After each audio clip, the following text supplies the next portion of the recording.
បទសូត្រលើកទង់ព្រះពុទ្ធសាសនាសូមមើលទង់ជ័យឆពាន់រាំងសីដែលមានរាំងស្មៃ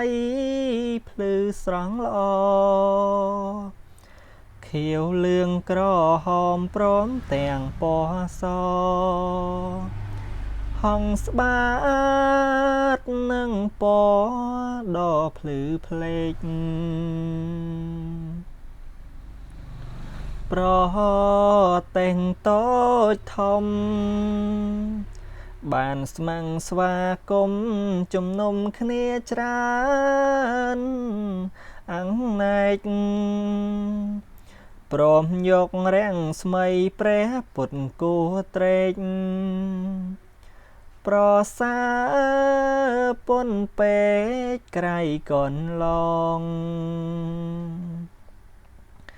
ធ្វើជាសញ្ញា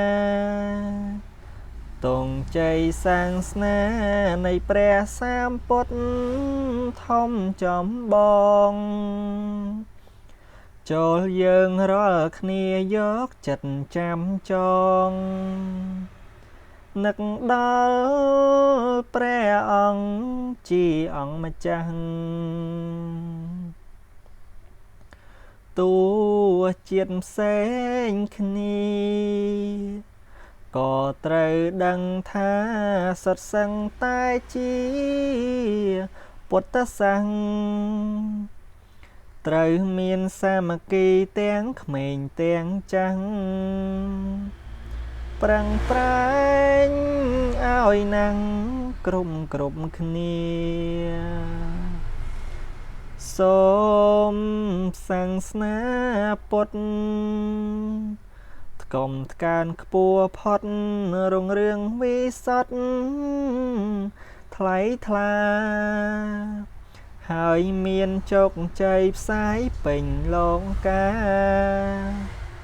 ដល់ជនច្រាំងថ្លា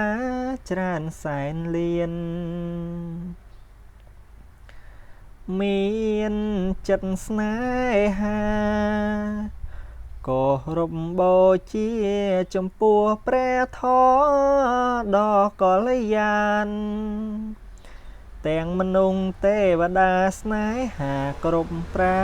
ណប្រាថ្នាចង់បានសេចក្តីសុខយើងខែមរាំងជាតិនាំគ្នាក្មៃគ្មៀតកាន់ធម៌នឹងបានផុតទុក្ខរួមសាមគ្គីពីនាងទៅមុខ